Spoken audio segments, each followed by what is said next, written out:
కాశీ విశ్వనాథ భక్తి వృక్ష. కార్తికేయుడు మరియు కార్తికేయ స్థాపిత కుమారేశ్వర లింగం, వారాణసి.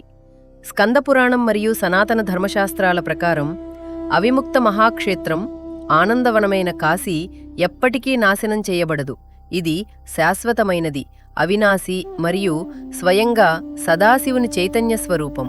ఇక్కడ ప్రతి ధూళికణంలో మోక్షం యొక్క ప్రకంపన ఉంది మరియు ప్రతి శ్వాసలో విశ్వేశ్వరుని గొప్ప కరుణ యొక్క దివ్యకాంతి సర్వత్రా వ్యాపించి ఉంది.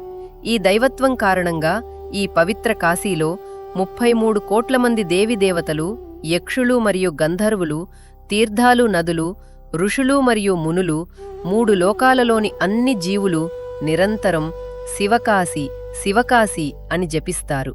ఇక్కడ ప్రతి క్షణం ఆరాధనగా మారాలి మరియు ప్రతి అడుగు మోక్షానికి మార్గాన్ని సూచిస్తుంది.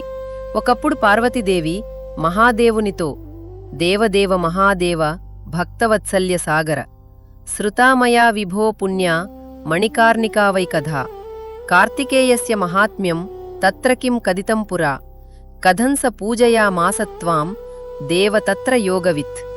ఓ భక్తవత్సల సాగరా, ఇక్కడ చెప్పబడిన నా కొడుకు కార్తికేయుని గొప్పతనం ఏమిటి? ఆ యోగవేత్త అక్కడ నిన్ను ఎలా పూజించాడు? అందుకు మహేశ్వరుడు, ఓ దేవి, పూర్వం తారకాసురుణ్ణి సంహరించిన కార్తికేయుడు పశ్చాత్తాపంతో కాశీ వచ్చి తన పేరుమీద శివలింగాన్ని స్థాపించి తీవ్రమైన తపస్సు చేశాడు. అప్పుడు నేను అక్కడ ప్రత్యక్షమై యువరాజుతో వరం కోరుకోమన్నప్పుడు, మన పుత్రుడు యుద్ధంలో తారకాసురుణ్ణి చంపేటప్పుడు ఏదైనా నేరం లేదా పాపం చేసి ఉంటే దయచేసి దాని నుండి నన్ను విడిపించండి. ఓ తండ్రి, మీ భక్తుల కోరికలను తీర్చడానికి మీ పేరుమీద నేనిక్కడ స్థాపించిన లింగంలో మీరు ఎల్లప్పుడూ ఇక్కడ నివసించండి అని వరం కోరుకున్నాడు.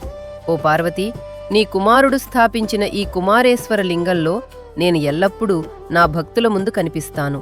కుమారుడే ఇక్కడ ఒక విగ్రహ రూపంలో ఉంటాడు మరియు నా ఆజ్ఞలను పాటిస్తూ ఈ కాశీ ప్రాంతాన్ని రక్షిస్తాడు. ఓ దేవి, కుమారేశ్వర లింగాన్ని మరియు కుమారుడిని భక్తితో చూసే ఎవరైనా పునర్జన్మ చక్రం నుండి విముక్తి పొందుతారు. చక్ర పుష్కరిణిలో స్నానం చేసి స్కందుని యొక్క ఈ అవినాశి రూపాన్ని చూసే వ్యక్తి అన్ని పాపాల నుండి విముక్తి పొంది శివలోకాన్ని పొందుతాడు. నరకానికి దారితీసే బ్రహ్మహత్య వంటి ఘోరమైన పాపాలు కూడా కుమారుని చూడటం ద్వారా ఖచ్చితంగా నాశనమవుతాయి. ఇందులో ఎటువంటి సందేహం లేదు. కార్తికేయ మంటపంలో భక్తితో వెళ్లేవాడు తన కోరికలన్నింటినీ సాధిస్తాడు.